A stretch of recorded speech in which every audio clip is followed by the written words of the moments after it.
Welcome to Fairy Tale Access, where the head fairy's quest is to prove that fairy tales do exist in actual time rather than once upon a time. Together, we will unravel the heroes, young and old, who turn dreams into reality. These are the people who still believe in happily ever after. The discoveries will bend even our most cynical non-believers into believing in fairy tales. Hi, welcome to Fairy Tale Access. Today we have Sydnie Beaupre from Canada by Skype with The Dark One, and such an exquisite calamity, which actually could describe parts of The Dark One. Thank you for joining us, Cindy. How are you? Fine, thanks. How are you? Oh, great. Sydnie, these were really good. I was Thank you. so impressed with The Dark One. How did you start to write this series? Because it covered a lot of things for young people, teenagers, decisions about everything. It was multicultural. It covered mental illness. So give me a little insight into where it all came from.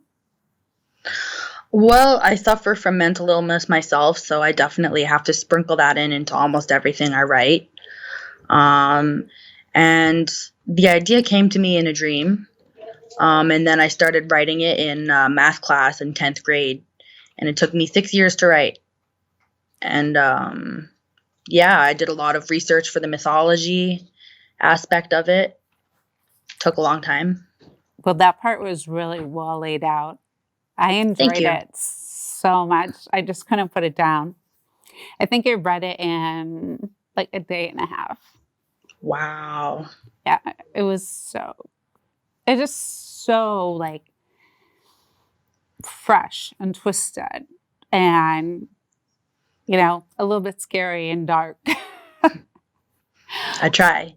Yeah, you did great. Why didn't you pick a place in Canada? Why did you pick Maine? It's a nod to Stephen King. Do you read a lot of him? Because it shows up.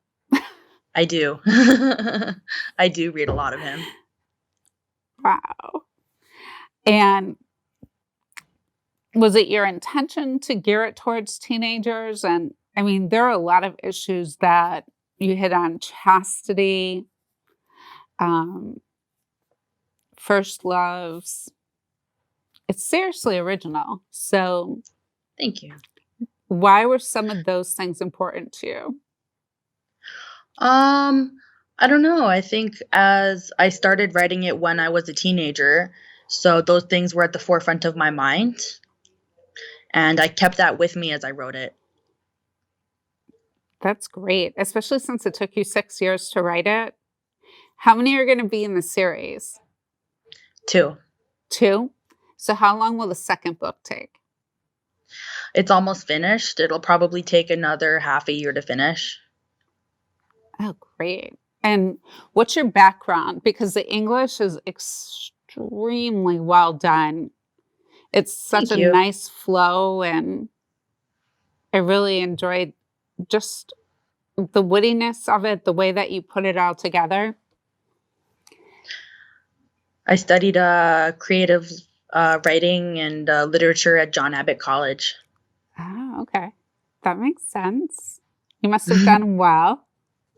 I did, but I actually dropped out, so I never finished the degree. Really? Really. Wow. So what are you doing now? Is this your full-time career or part-time? Yeah. Right now, all I do is write. My gosh. What else do you write? I write dystopian fiction. I write children's books, poetry. That keeps you busy. So what do you do in Canada?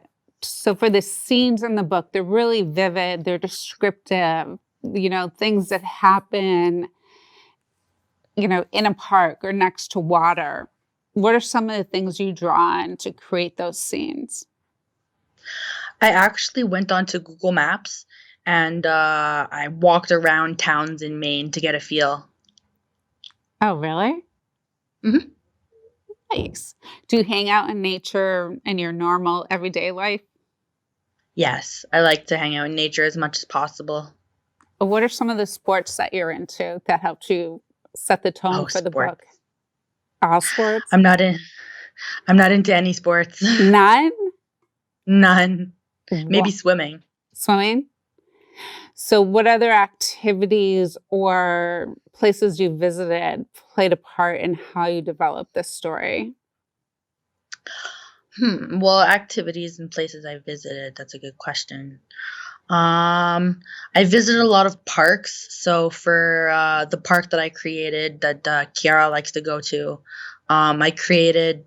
I drew from experience. So there is a park that looks like that somewhere in Montreal. Oh, wow. Is that something you like to do too? Yeah. Go to a park to like think about everything? Hmm. How do you think your mental illness affects your writing or influences the way that you write? Sometimes it can stunt the way I stunt my writing. Sometimes it causes inspiration. So I'll be sad and I'll be thinking of something depressing and I'll think, hey, why don't I write about it? So I'll write a poem. Um, or I'll write about the situation itself and do like a personal essay type thing. And before you were diagnosed, what was it like? And did having a name once you were diagnosed help you better cope with what was going on in your life at the time? Well, before I was diagnosed, I was hallucinating vividly, both auditory and visual. Um, I was very hyper. I would spend my money all the time. Um, and having names put to what was wrong with me really gave me a sense of um, not purpose, but it gave me sort of a purpose because I was able to look up ways to deal with the diagnoses and stuff. And, it really helped out. Oh, that's good. It must have been confusing at the time. Yes, definitely. Was there people in your life that you could reach out and talk to about it? And what advice would you give for other young people that are going through similar experiences? Well, I had family members and friends that cared about me, and they did as best as they can. And any advice I would say to please speak to a psychiatrist. It's one of the best things I ever did. Did it take a long time to find one that you could, trust and talk to? Yeah, it took me years. Really? So it's not unusual to like, just like everybody else you meet, some of them you're like, yeah, there's no way. Yeah, yeah. Sometimes it's just like, ugh, no, I don't like you. And that's okay. Yeah, that's fine. So we recommend just keep trying until you find someone that you can connect with. Exactly. Well, and what about the lead characters in your story? Are they drawn on from any real life experiences besides the fantasy component? Hmm. Well, Victoria is based off of my mother. Kiara is based off of me. Kara is based off of my best friend. Tristan, I knew someone in high school named Tristan. Liam, my ex-boyfriend is named Liam. Sam, my friend who passed away, her name was Sam. So I draw a lot of my everyday life. Wow, I love the way you strung this story together. It was just like, I want to know what's next. I can't wait. And why was it important to add God into the story? I thought I needed a way for the angels to be explained. Oh, that's a good idea. I love the way you did it because Thank you. it wasn't, it that's why I asked you the genre, because it really didn't slant as a Christian genre, but it No. didn't deviate from it as much as it could have. Hmm. I I think, did have a few. I did have a few Christian people get offended because I used God. really? Really. But there's so many different gods in the world. If you look in the, the realm of gods, the Hindu gods, you have the Egyptian gods, you have the Greek Hmm. gods. So I thought that you used it in a universal sense, as in one God. Like, Hmm. so that was done. You also saw that, and this was great because when I found this part out, I had to listen to the song while I was reading parts of it. But the Google Docs song, Iris, helped inspire your story. It did. Um, it's based off of a movie that plays the song about fallen angels, and I saw that movie, and it inspired me to think about fallen angels, and that's what gave me the dream in the first place that I had to start Dark One. It's really hard to imagine that you created the book so young, especially with the fallen angel that is looking over the main character and how that relationship develops, and the other characters that come into play around them. It was really astounding. I have not, and it really stepped away in the fantasy realm. It's like it stands on its own. It's a great story. It's new. It's inventive. Thank you. Yeah, I was so impressed. And the writing is exceptional and it's believable. It's almost Hmm. believable. I tried my best. But you would hope that you had somebody like that watching out for you. Exactly. And then the other people and their abilities or lack of abilities, and how you deal with different cultures and asking questions instead of automatically assuming. I thought that played out Hmm. well, which makes it a really good book for young people, like seventh and Thank you. eighth graders. That's the goal. Yeah, it was really good. All right. So, and one of the main characters is the angel of love. Hmm. So it's almost like they're predestined to fall. Exactly. You know, and that was really well played out. I loved it. I loved the bakery. I was really hungry reading the book. Talk a lot about food. I do. I like food. Yeah, it shows. You should include recipes next time. Next time I should. You definitely should, even if they're just in the back of the book, because it was like, I mean, and then you would scare us with different things. So it was like, that's just great. Oh, wait, I want the cake. All right. And what's the significance of the flowers Which flowers? for, I probably For pronounce it Al, Flowers for Algernon? right. It's a book. Right. But what was the Oh, significance what of was the significance? including it in the It's story? it's one of my favorite books. Oh, really? What is it about? It's about this man who is mentally slow, and doctors give him medication to increase his mental capacity. And it's how it negatively affects his life instead of positively. And there's a rat, the lab rat in it, and that he bonds with called Algernon. Oh, wow. So mental illness played a part in this story, supernatural beings. How did that help you cope with everything that was going on in your life? It gave me a means of escape. I got to sit back and think about my characters, think about what they were going to do next, where they were going to go, what was going to happen.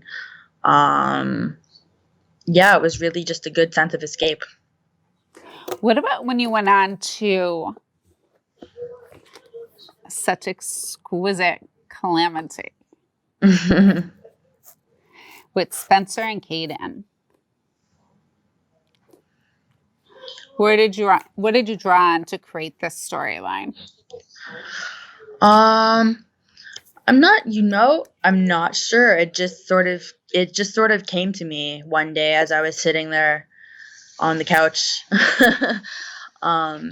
Just the whole idea of this prophecy and the lovers. Well, I didn't get through the whole book because it was wet when it came in, so I had to wait for it to dry, but I finished the other book, loved it, love where this is going with all the familiars and demigods. So what drew you to change the direction from supernatural? Well, I guess they're supernatural still, but it was different realms. I guess I needed a change of pace, and I wanted something unique. How far apart were the two books written? I'd say 1 or 2 years apart. Oh, really? I started writing them both around the same time. So I finished this one 2 years after finishing Dark One. Oh, wow. So you've been working on both of them for the same amount of time, 6 years? Mm-hmm. How do you keep track of characters? Do you have storyboards? Do you have Nope.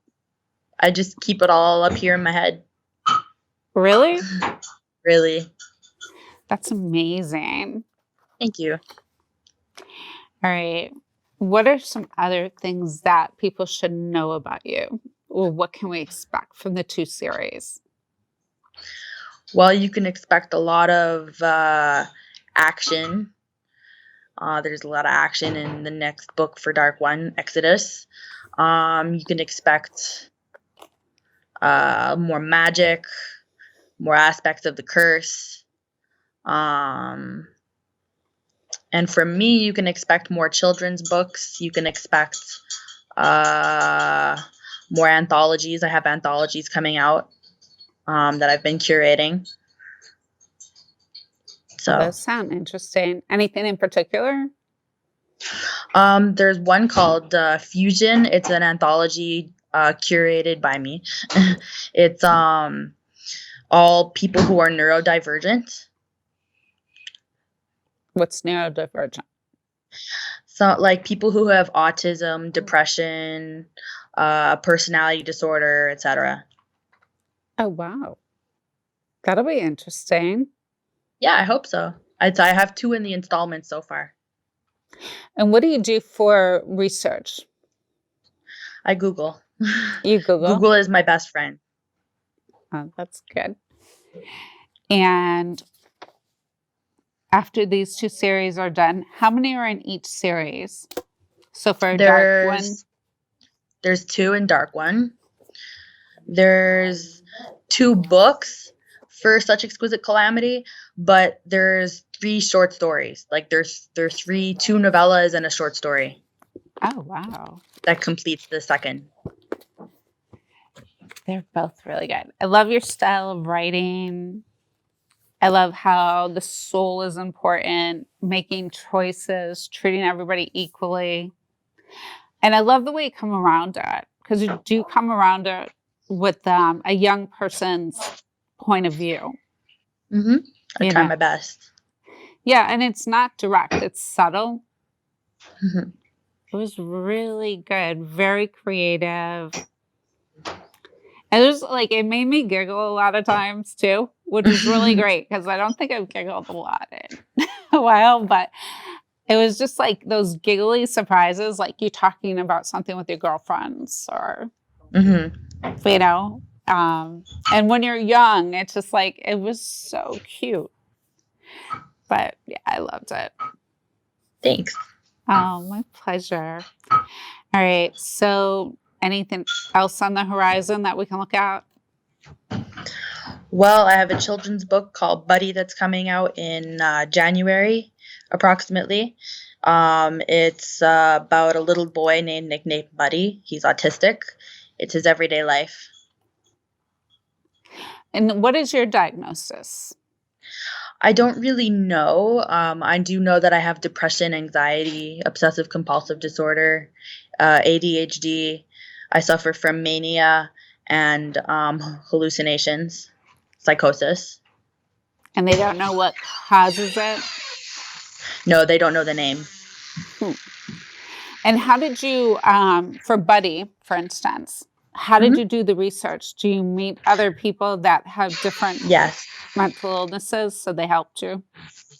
Yeah, I speak to people who are autistic for Buddy. I spoke to autistic people. I asked what was a good way to write the character. Um, I asked about good charities because the money for Buddy is going towards charity. I asked good charities led by autistic people. Um, Great. I tried to stick close to the autistic community. Excellent. What other books are you writing in your children's series? I have another book series called The Pillowcase Prince. It's about a little boy who makes clothing out of pillowcases, discarded pillowcases. Oh, really? Hmm. What does he do with them? He makes clothing out of the pillowcases. Wow. Who's next? So we have Buddy, we have the Pillowcase Prince. Any others coming out for children's Nope, books? not for children's books. I have a few young adult books coming out. There's one called Covenant. I'm not going to go into that because it's really weird. It's I have one. I have one called Fracture. It's a werewolf book. It's the main character is trans. So that'll be good. Did you talk to a lot of transgender people that would help you to build yes. that story? Hmm. Oh, that's good. Well, it sounds like you're keeping busy. I am. I'm trying. When do you find time for other things? Hanging out with friends? Well, since it's COVID, I can't really hang out with my friends. That's true. But when COVID is over and when COVID wasn't here, I would spend a lot of time with my friends. We'd go to each other's houses. We'd go for walks. Excellent. And this is going to be your full-time profession? For now, until I find another job, and then it'll be a side profession. And what type of work do you like to do? I'd like to work in a bookstore somewhere. Oh, that definitely sounds like you. Because the characters here, I just really loved all of them. Those are the kind of Thank you. people that you could relate to, and I think a lot of young people will understand. But it answers so many questions, and I think it makes people feel like they're not going through it alone. Other people are thinking the same thing. It was really fresh that way. So thank you for sharing so much of it. What was your favorite book growing up? My favorite book growing up, I liked The Velveteen Rabbit. I liked The Secret Garden. Oh, that's really good. I love The Secret Garden. Yeah, it was one of And my The favorites. Velveteen Rabbit, too. Yeah, those were my two favorites as a child.